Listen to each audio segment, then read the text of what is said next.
Olá, gente! Hoje o tema ainda é sobre o amor. E o meu objetivo é estar trazendo aqui uma conclusão para o tema do vídeo anterior, para quem quer amar. No livro O Queijo e os Vermes, Carlo Ginzburg, seu autor, fala sobre Domenico Scandella, popularmente conhecido como Minóquio, um moleiro italiano que resolveu ocupar sua mente com assuntos relacionados à fé e à religião, numa perspectiva que, além de ser incomum para sua condição e situação, era totalmente proibida no contexto político-religioso da sua época. Estou falando do século XVI. Mas a gravidade do problema só se revelou porque Minóquio não se contentava apenas em ler, conjecturar, formular e reformular ideias sobre tais assuntos. Ele tinha uma sede quase que insaciável por comentar, transmitir esses seus entendimentos.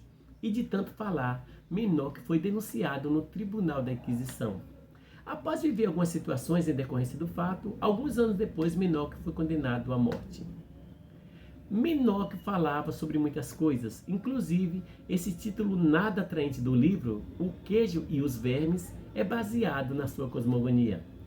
Nessas muitas coisas que Minóquio falava, havia expressão de ideias coerente, sensata, intrigantes, preocupantes e outras absurdas até mesmo para a nossa época.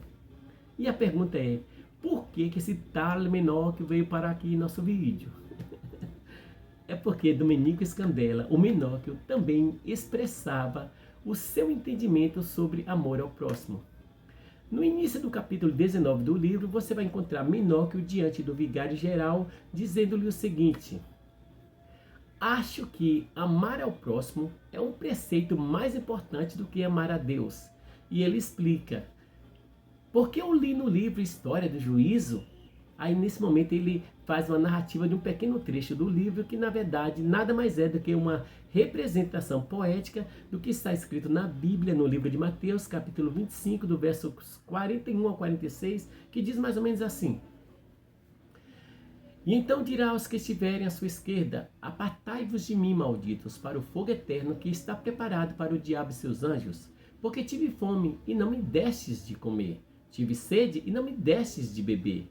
Sendo estrangeiro, não me acolhestes. Estando nu, não me vestistes. Enfermo e na prisão, e não me visitastes.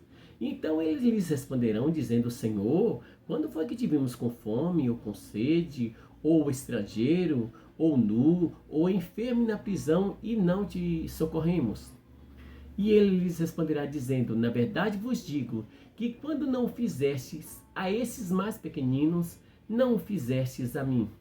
E Minóquio termina essa sua fala dizendo: por isso eu achava que Deus era o próximo, porque ele mesmo disse: eu era aquele pobre. Minóquio ainda fala mais sobre o próximo. A depender da versão do livro que você esteja lendo, você vai passar uma ou duas páginas e vai encontrar dessa vez Minóquio tentando se explicar com o inquisidor, porque ele, Minóquio, havia dito que blasfemar não era pecado. Ele diz: porque faz mal só a si próprio e não ao próximo. Da mesma forma que se eu tenho uma manta e decido desmanchá-la, só faço mal a mim mesmo. E eu acredito que quem não faz mal ao próximo não comete pecado. E ele continua dizendo: somos todos filhos de Deus. E se não fizermos mal uns aos outros, como por exemplo, se um pai tem muitos filhos e um deles diz: maldito seja meu pai, o pai perdoa. Mas se quebra a cabeça de um outro, o pai não pode perdoar. Ele terá que pagar pelo que fez. Assim eu dizia que blasfemar não é pecado porque não faz mal a ninguém. Nessas duas falas de Minóquio, há conteúdo capaz de nos levar a profundas reflexões. Mas para esse nosso vídeo eu quero apenas usar uma dessas expressões que eu citei há pouco. Ele disse: e acredito que quem não faz mal ao próximo não comete pecado. Gente, nessa frase eu consigo ver uma compreensão exata do mandamento amar o próximo. O que eu estou querendo dizer é que, no contexto do mandamento amar ao próximo como a si mesmo, essa ideia de amar consiste apenas em não lhe fazer mal de uma forma direta ou indireta. Quer dizer, não fazer, não desejar e não contribuir de uma forma ou de outra para o mal do próximo. Esse é o conceito de amar. Então, eu quero dizer com isso que Não existe aquela exigência por uma afetividade que nós entendemos naturalmente que seja uma característica essencial do amor. Por que que eu estou dizendo que no mandamento amar o próximo como a si mesmo não exige afetividade, que tudo o que esse amar quer dizer é não fazer mal de forma direta ou indireta ao próximo? Por dois motivos. Primeiro é porque se trata de um amor universal e dois é porque está escrito na lei. O que eu quero dizer com amor universal? É um amor absoluto, abrangente, amplo, geral. Em resumo, é um amor de todos para com todos, apesar de qualquer coisa. É um amor que eu vou praticar com as pessoas que estão próximas a mim, com aquelas que eu vejo esporadicamente, com aquelas que estou vendo pela primeira vez e aquelas que eu nunca vi. É um amor que eu vou expressar com as pessoas que eu gosto, com aquelas que eu tenho pouca afinidade, com aquelas que eu não tenho afinidade nenhuma.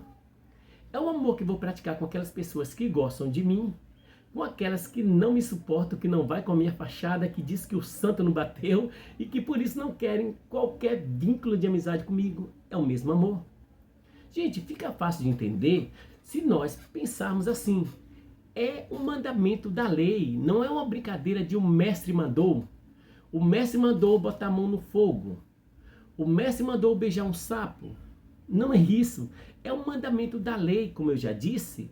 E se é um mandamento da lei, é para ser cumprido. Então, é imprescindível que o legislador conheça a capacidade e as limitações daqueles que vão se submeter àquela lei, para que a lei seja cumprida. Não é, então, portanto, assim, uma imposição. A lei deve estar ao alcance daquelas pessoas consideradas normais para que ela seja cumprida. Alguns vão fazer um esforço maior, outros não precisarão fazer tanto esforço, mas todos devem estar em condições de cumprir aquela lei. Não é uma imposição. O que eu quero dizer com isso é que não exige aquela necessidade de você criar um laço de afinidade com a pessoa. Basta que você não lhe faça mal, como eu já disse, de forma direta ou indireta. Não fazer, não desejar e não contribuir para o mal do próximo é o entendimento de amar nesse mandamento. Não quero dizer outra, como no caso eu citei, Mateus 25, que fala de você socorrer ao carente na necessidade. Mas eu estou falando que nesse mandamento amar o próximo, o entendimento, a compreensão de amor é apenas você não fazer o mal direto ou indiretamente ao próximo. Não existe, portanto, como eu já disse, a exigência de uma afinidade. Se você quiser manter uma afinidade, tudo bem. Por que eu digo isso? Eu faço questão de dizer.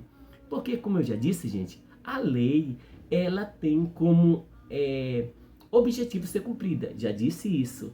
Então, se ela não estiver à altura daquelas pessoas que vão cumprir, ela não tem como ser cumprida. Por exemplo, todos nós somos diferentes. Nós gostamos de coisas diferentes e não só isso. Às vezes o que um gosta, o outro não suporta, o outro abomina, não quer saber. Nós podemos também, por causa das nossas diferenças, olhar para a mesma coisa e termos conclusões totalmente diferentes, apesar do objeto ser o mesmo. Nós temos diferenças e que bom que somos e temos essas diferenças.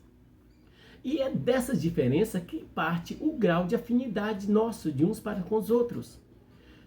Poxa, seria até uma hipocrisia eu chegar para alguém que as afinidades, não tem qualquer afinidade. Alguém que, para esse alguém, os meus conceitos e valores não valem nada, as minhas virtudes não valem nada, que abomina qualquer prática justa que eu defendo, e chegar, o que eu julgo justa, e chegar e dizer, poxa, você faz coisas que eu não gosto, você é totalmente inversa à minha visão de valores e virtudes, mas eu tenho que te amar porque Deus manda eu te amar. Gente, a lei não tem como objetivo criar hipócritas insensíveis. Não é esse o objetivo.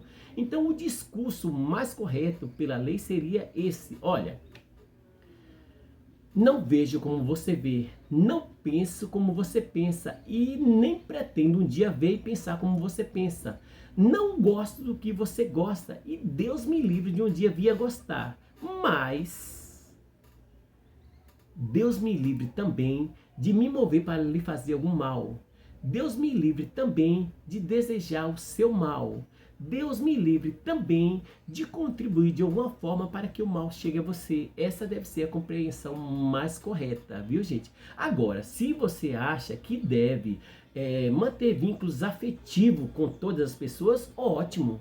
Mas o que eu quero dizer é que não existe essa exigência. Você pode chamar para qualquer pessoa para comer bolinho de chocolate, para ir na casa, para andar de bracinho no pescoço. Isso é uma coisa sua. O que eu quero dizer é que na lei não existe essa exigência de afetividade por se tratar de uma lei universal.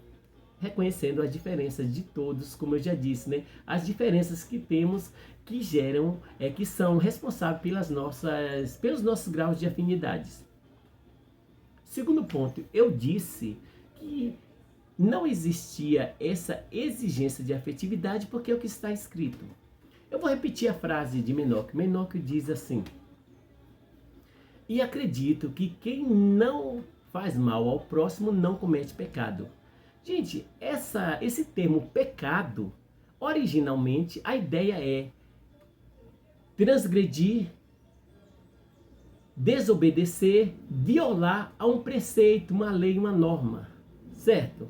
Então, para que haja um pecado, para que o pecado seja caracterizado, é preciso que haja uma lei, uma norma, um preceito antes. Se não há, é a mesma compreensão do nosso artigo 5º, inciso 39 da Constituição, que também é o artigo 1º do Código Penal, que diz mais ou menos assim: não há lei, não há crime sem lei anterior que eu defina, nem pena sem prévia cominação legal. Vou repetir porque eu gaguejei.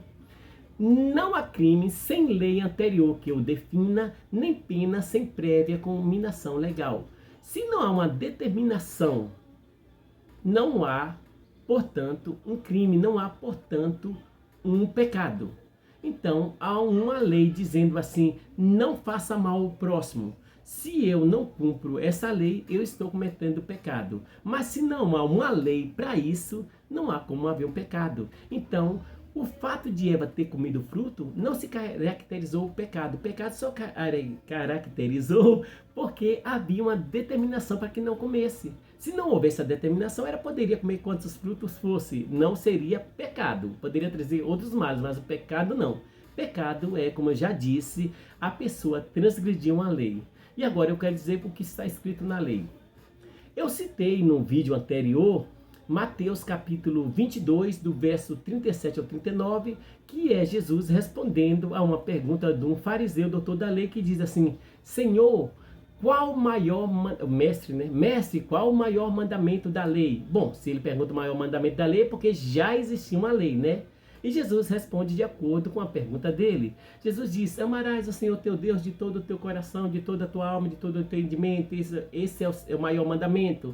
E o verso 39 é o que eu citei. Ele diz assim: e o segundo semelhante a esse é: ame ao seu próximo como a si mesmo, ou ame ao teu próximo como a ti mesmo.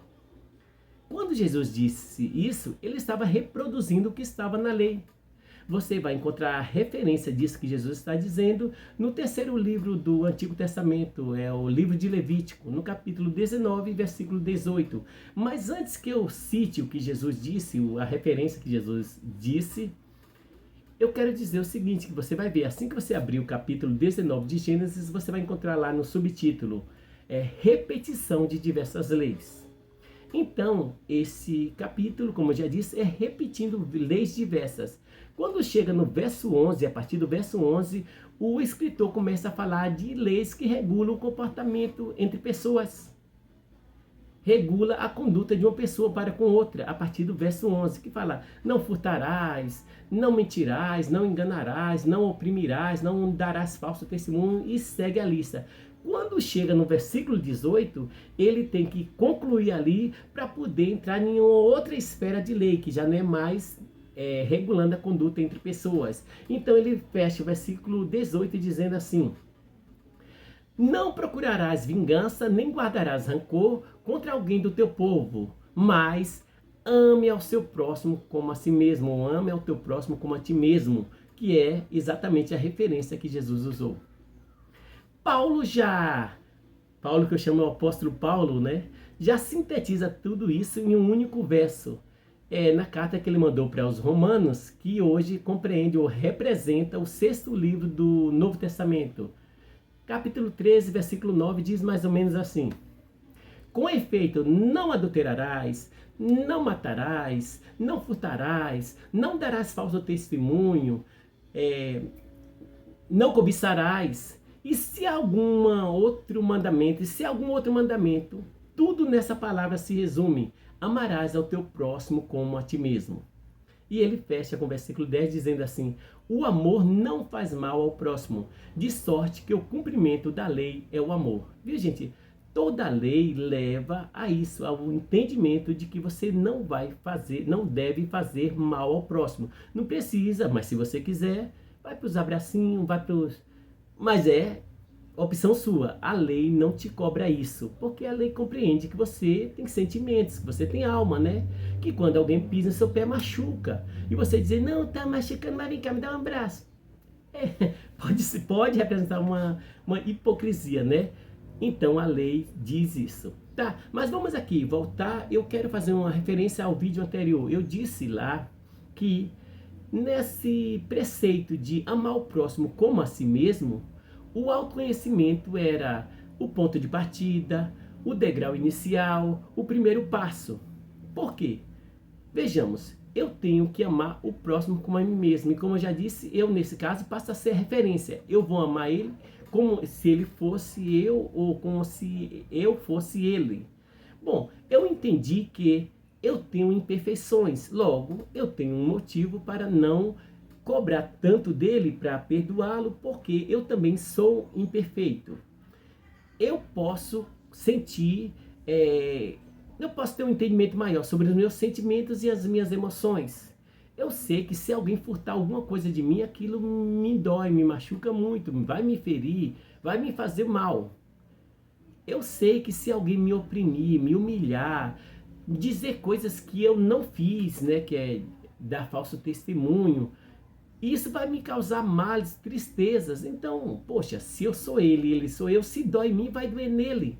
Amar o próximo como a mim mesmo é me colocar no lugar dele, com o conhecimento de que eu sou tão errante quanto ele e de que o que dói em mim vai também doer nele. Gente, eu concluo por aqui. O que não ficou muito claro, se quiser pode mandar um e-mail, pode mandar mensagem no WhatsApp que eu tento explicar. Mas essa é a compreensão que eu quero trazer sobre amar o próximo como a si mesmo. Muito obrigado, que Deus nos abençoe sempre, sempre e sempre. Desculpe as falhas aí, fico gaguejando e tal. Muito obrigado, Deus nos abençoe sempre.